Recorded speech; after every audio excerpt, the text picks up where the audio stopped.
Hoje a gente vai conversar sobre vestuário masculino. Entra na roda e fique à vontade. Eu sou a Maria Ribeiro e essa é a Moda de Conversa.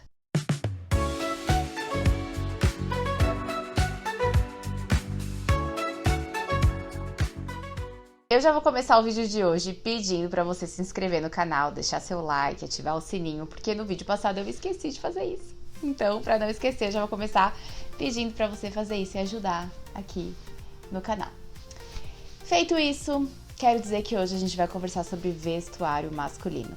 E eu, propositalmente, já montei esse look aqui, em que eu estou bem menininha, bem princesa, com laço na cabeça, um brinquinho fofo e botei uma camisa masculina. Como é que eu sei que essa camisa é masculina? Comprei ela num brechó e eu levo um total de 15 minutos pra fechar ela, porque ela fecha do lado contrário. E aí quando vai fechar fica assim, ó.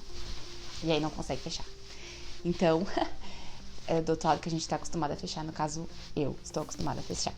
Se você não sabia dessa informação, que a camisa feminina fecha de um lado contrário da masculina, agora você está sabendo dessa informação. Mas vamos ao assunto do vídeo. Não sei se você já parou pra reparar como é que é o vestuário masculino. Vou falar pra vocês que eu tenho o costume de fazer isso. Primeiro porque eu sou consultora de imagem, então eu tenho o costume de observar as pessoas num geral, quando eu estou em algum ambiente, por exemplo, num restaurante, num shopping, alguma coisa assim. Se eu fico ali um tempo parada, esperando alguma coisa, eu tenho o costume de ficar observando as pessoas, como elas se vestem.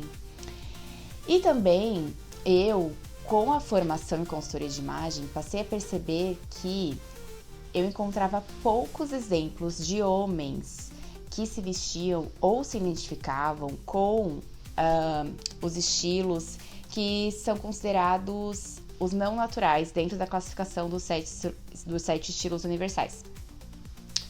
Então, a gente tem a classificação dos 7 estilos, tem 3 que são considerados naturais e 4 que são não naturais. Os naturais são o clássico, o elegante e o esportivo. E a esmagadora maioria dos homens se identifica com esses 3 estilos. E a maioria dentre esse grupo ainda com o estilo esportivo. Então, eu comecei a observar muito, né, como é que as pessoas se vestem e os homens também, comecei a fazer esse recorte.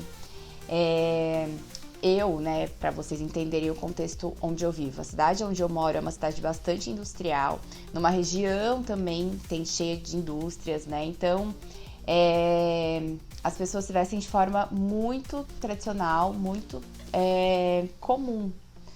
E aí, isso me trouxe nessa interrogação, assim, sobre moda masculina e sobre como o homem moderno se diferencia, gosta de se diferenciar através da moda. Ou se existe isso, essa questão pro homem, né, dele querer se diferenciar. Para a maioria dos homens, na verdade, não vamos generalizar, falar que todos os homens, porque não. Mas, se isso faz sentido para a maioria. Por que que eu comecei a trazer esse questionamento? Porque a moda, ela tem uma questão sobre o prazer de ver e de ser visto, né? Então, ela tem até uma coisa meio egóica, assim, de você se vestir para ser vista e tudo mais. E me levou a essa reflexão e que eu queria trazer aqui para vocês.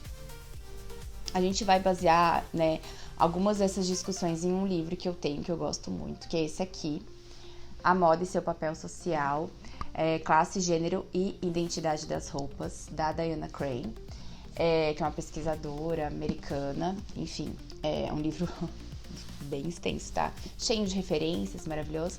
E ele tem um capítulo inteiro dedicado sobre esse vestuário masculino.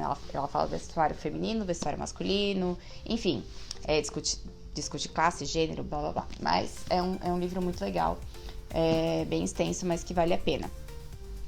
E aí, ela fez uma pesquisa em que ela conseguiu identificar 4 perfis de consumo dentro, né, do mundo ali masculino. E ela classificou com os seguintes nomes, eu vou ler aqui. Apropriação convencional, que é aquela que basicamente o homem consome o que ele encontra na loja sem estilizar muito, sem pensar em looks específicos, ele compra, utiliza e vive a vida dele. A participação em um estilo de vida e adesão a uma subcultura, então ela classifica em 2 grupos, mas que eles meio que se entrelaçam, né? Então, basicamente, É quando aquele homem se identifica com algum tipo de grupo, então, ele é roqueiro, ou ele é skatista, ou ele é surfista. Ou quando ele tem um estilo de vida específico, ele é mais alternativo. E aí ele se veste de acordo com o que é esperado daquele grupo se vestir, né? Eu tava conversando com uma amiga minha, inclusive hoje, né? Que a nossa geração, a minha geração millennial, tem muito esse costume de classificar as pessoas, né? Colocar em caixinhas, assim. Então, o estilo dele é o estilo grunge, o estilo dele é o estilo rapper. Daí, a gente meio que vai colocando as pessoas numa caixinha. Mas os homens têm uma facilidade maior de identificação quando eles fazem parte desse grupo e de identificação do que vestir, no caso, né? E também ela fala que conforme esse homem vai crescendo, vai envelhecendo, ele vai, né, ele começa a construir ali uma carreira profissional e tudo mais, ele vai perdendo geralmente esse traço e vai se enquadrando mais no primeiro grupo, que é o de apropriação convencional. Então ele vai perdendo meio que essa vontade de fazer parte desse grupo de subcultura ou de estilo de vida e vai para esse, né, maior grupo, mais tradicional e tudo mais. E por último, ela chama de apropriação sofisticada, que é aquele homem que vai atrás de moda, de tendência, que se interessa por isso, ou até que tem um perfil vanguarda mesmo, né, que está à frente do seu tempo, que busca referências fora, se interessa por essa parte estética e quer mostrar isso no vestir dele, né? Então ela classifica dessa forma. E aí, né, a gente pode entender melhor, né, como é que o vestuário masculino chegou nesse espaço em que a gente vê a maioria dos homens se vestir de forma mais tradicional ou esportiva, quando a gente vai lá na história buscar o que aconteceu, qual foi o ponto de virada. Então, vamos contextualizar, né, com toda essa questão histórica. A gente tem um ser, né, chamado Luís XIV, que foi rei da França. E Luís XIV tinha algumas características. Ele não tinha uma estatura muito alta e ele, ali nos seus 20 e poucos anos, ele ficou calvo. E aí, ele, né, não queria, assim, perder toda a sua compostura, todo o seu poder e toda aquela ostentação que vinha na imagem. E aí ele começou a usar salto. Ele usava peruca, até porque a peruca bem alta mesmo, pra dar essa sensação mesmo de que ele era maior, né? Dar essa esticada na silhueta. Então ele usava salto, ele usava peruca, muitas vezes usavam tecidos muito trabalhados, com bordados, seda, enfim. Então, assim, era o luxo do luxo, a ostentação da ostentação. E o homem, naquela época, geralmente, né? A gente tá falando aí de século 17.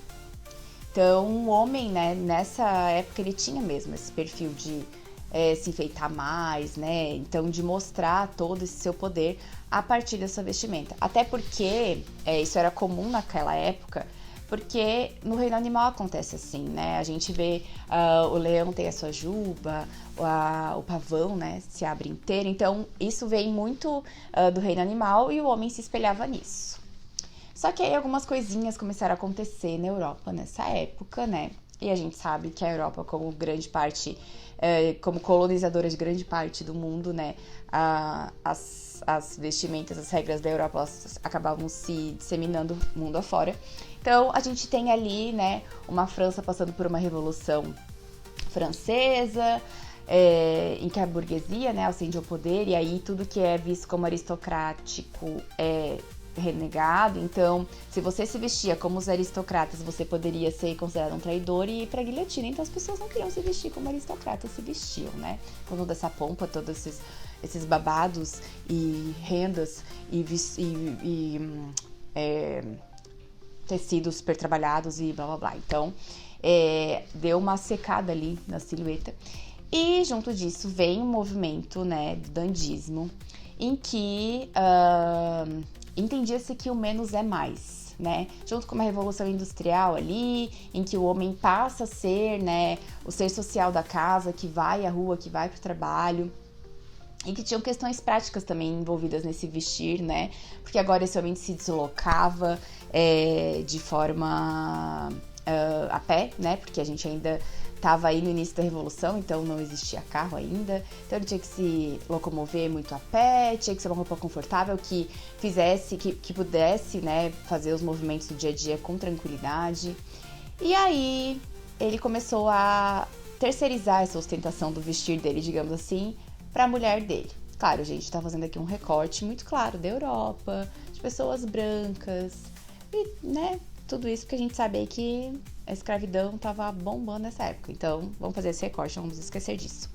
Mas, era aquilo, a mulher ficava em casa, nos eventos sociais ela se enfeitava toda, porque ela estava ali para mostrar o poder de seu marido.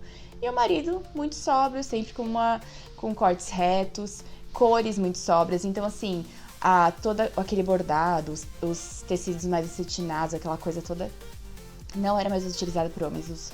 Os babados, rufos, não, né? Então agora a gente tá falando de um guarda-roupa muito mais sóbrio, com cores mais neutras, preto, cinza, azul, verde, e é isso, né? Usava uma cartola, a barba era um elemento também que compunha, né, ali a imagem desse homem nessa época, e no máximo ali, né, a correntinha do seu relógio de bolso que ele levava para os lugares. Então a gente vê realmente essa mudança brusca na imagem desse homem. E que até ali meados do século XX não teve grandes mudanças. Então a gente tinha uma mudança ou outra ali, esse acessório, isso aqui, uma modelagem, o casaco em curta, a longa, a botoadura, não sei o que, mas é uma coisa muito simples, né? Não é uma coisa, não há uma evolução muito grande. Mas o que muda então? Né, depois da Segunda Guerra Mundial. Então a gente tá ali na década de 50 e a concepção de lazer, né, ela é diferente, ela toma um espaço diferente na vida das pessoas.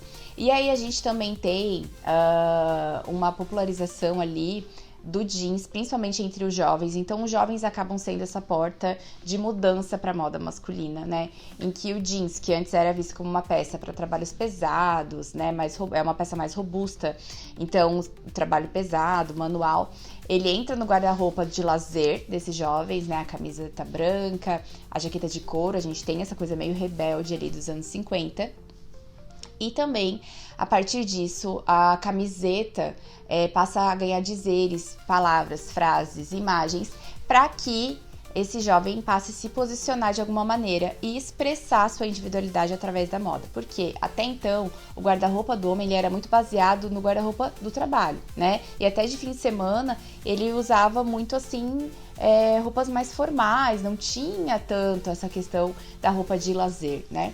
E aí, num guarda-roupa mais profissional, as pessoas, né, tinham essa dificuldade mesmo de expressar a sua individualidade. Então, ficava todo mundo meio que igual, principalmente em um trabalho que é mais formal, que tem que usar um terno e tudo mais. Então, essa individualidade ela passa a ser expressa em momentos de lazer e tem essa porta de entrada principalmente pelos jovens, tá? E aí, como eu falei, tem as camisetas que trazem essas frases e vão aumentando aí essa forma de expressão. Mas, ainda assim, a gente vê que existe uma dificuldade, né, desse homem conseguir fazer uma individualização mesmo, expressar a sua imagem por completo. Porque desde aquela época lá atrás, em que o homem passou a ser o ser social da casa, né, entendido como a pessoa que vai pra rua para trabalhar, a questão de se preocupar com a imagem, ela foi entendida como uma futilidade, uma frivolidade, e que pertencia ao universo feminino. Então, né, entende-se que gostar de moda, gostar de cuidar da sua imagem e tudo mais, é algo feminino, não é entendido como masculino.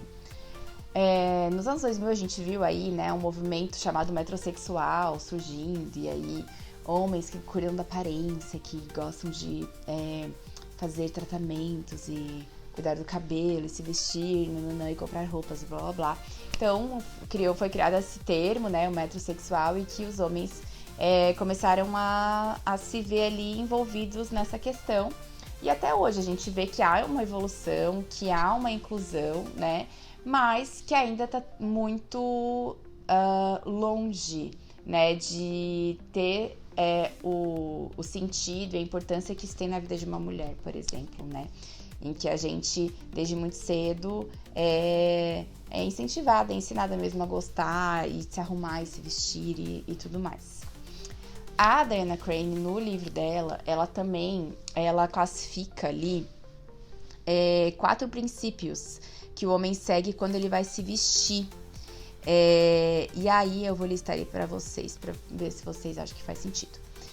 Primeiro, é a potência e o controle físico associados ao corpo masculino. Então ele vai levar isso em consideração quando ele se vestir. A heterossexualidade. As conquistas profissionais e empregos identificados como trabalho de homem. E o papel familiar patriarcal. Então, ainda é entendido que a masculinidade é algo que é exato, ele é inato, né? Nasce com o homem e não é algo que é construído socialmente. Então, ele se veste de acordo com o que é esperado, né, por um homem. E aí, o que isso traz para a indústria como um todo, né? Fazendo agora um recorte de Brasil, tá? Primeiro porque é a nossa realidade, porque é onde eu ando e observo mais. E segundo porque a gente ainda vê, né, na Europa e até mesmo em outros lugares, enfim, Ásia, uma evolução maior já nesse quesito, né? Nesse setor de moda masculina. Mas aqui no Brasil, a moda masculina ela ainda é muito clássica, muito tradicional. Ela é muito engessada ainda. A gente vê poucas inovações, a gente vê poucas opções diferentes. A forma como o homem tem de se expressar ainda está muito ligada a acessórios, e aí não é entendido como algo, ele gosta de moda, não. Ele gosta de tênis, ele gosta de relógios. Então, é uma coisa muito ainda ligada a quase como se fosse um hobby ou um tipo de coleção que ele faz. Então, não tem tanto essa questão de preocupação com a imagem ou de se expressar de forma individual dentro da moda.